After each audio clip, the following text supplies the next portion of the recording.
দেখো আমাদের 6 নম্বরটা বলছে উদ্দীপকের সি ও ডি স্তরের ইলেকট্রনের মধ্যে কোনটি স্থানান্তরের জন্য আসমানি রঙের বর্ণ বিকিরণ সম্ভব?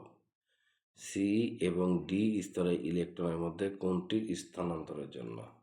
সি এবং ডি। আচ্ছা, আমরা সবসময় জানি একটা মজার জিনিস যে এখানে বলছে সি ও ডি এর মধ্যে ইলেকট্রন স্থানান্তর। তো যেহেতু আসমানি মানে দৃশ্যমান হতে হলে অবশ্যই উচ্চ কক্ষপথ থেকে, তাহলে আমরা বলবো যে যে দৃশ্যমান আলোর জন্য আলোর জন্য ইলেকট্রন সর্বদা উচ্চ কক্ষপথ থেকে নিম্ন কক্ষপথে আসতে হয়। উচ্চ থেকে নিম্ন কক্ষপথে আসে। তাহলে সি আর ডি, সি মানে কয় নাম্বার কক্ষপথ? 3, আর ডি মানে কয় নাম্বার? 4। তাহলে ইলেকট্রন এবার 4 থেকে 3-এ আসতে হবে, অর্থাৎ 4 থেকে 3-এর দিকে যাইতে হবে। ওকে, তাহলে এখানে N1 এর মান হচ্ছে 3 আর N2 এর মান হচ্ছে আমাদের কত? 4। আর আসমানির তরঙ্গ দৈর্ঘ্য আমরা সবাই জানি, আগে লিখে নিব। তো আসমানির তরঙ্গ দৈর্ঘ্য,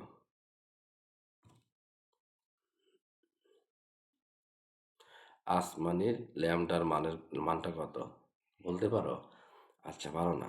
450 ন্যানোমিটার থেকে শুরু করে 500 ন্যানোমিটার। তাহলে এখানে আমাদের হাইড্রোজেন পরমাণু বলার কারণে জেড হচ্ছে 1। কারণ সি থেকে D, D D electron 4, D থেকে 3 সিতে আসবে, অর্থাৎ 4 আর 3। এই 3 আর 4-এর মধ্যে ছোট কে? 3, তাই N1 3। কারণ N2 মানে বড় আর N1 মানে ছোট। তাহলে 3 আর 4-এর মধ্যে বড় কে? 4, তাই N2 মান 4। আমরা যখন এখানে আর এইচ এর সূত্র লিখি, আর H equal to 1 divided by R, sorry, lambda equal to, right, lambda equal to RH ব্র্যাকেটে 1/N1 square minus 1/N2 square, সাথে কি স্কোয়ার? Z square. যে সবার উপরে 1 আছে। তাহলে এখন যদি ক্যালকুলেশন করি, RH এর মান 1.09678 10⁻7, আর N1 এর মান 3 কি স্কোয়ার করলে 9, মাইনাস 4 কি স্কোয়ার করলে 16, আর জেড এর মান তো 1 স্কোয়ার। ক্যালকুলেশন করো, তাই হয়ে যাবে। তাহলে আমরা একটু হিসাব করি। 1/9 মাইনাস 1/16, এইটুকু ক্যালকুলেশন করার পর 1.09678 10⁻7, তারপরে 1 ভাগ অ্যান্সার। তাহলে আমাদের আসছে হচ্ছে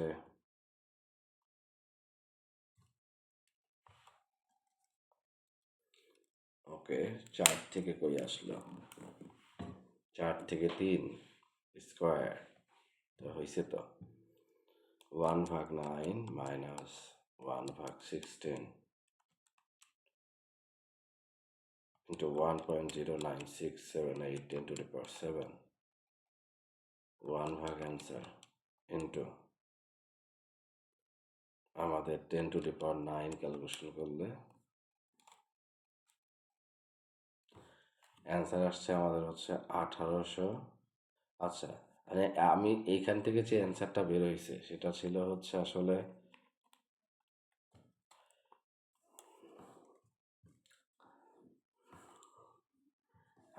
আমি একবারে গুণন 10⁻9 দ্বারা গুণ করে ন্যানোমিটার বাইর করে ফেলছি। হ্যাঁ, প্রথম মিটার বেরোবে, তারপর 10⁻9 দ্বারা গুণ করবি, 1875.62 ন্যানোমিটার।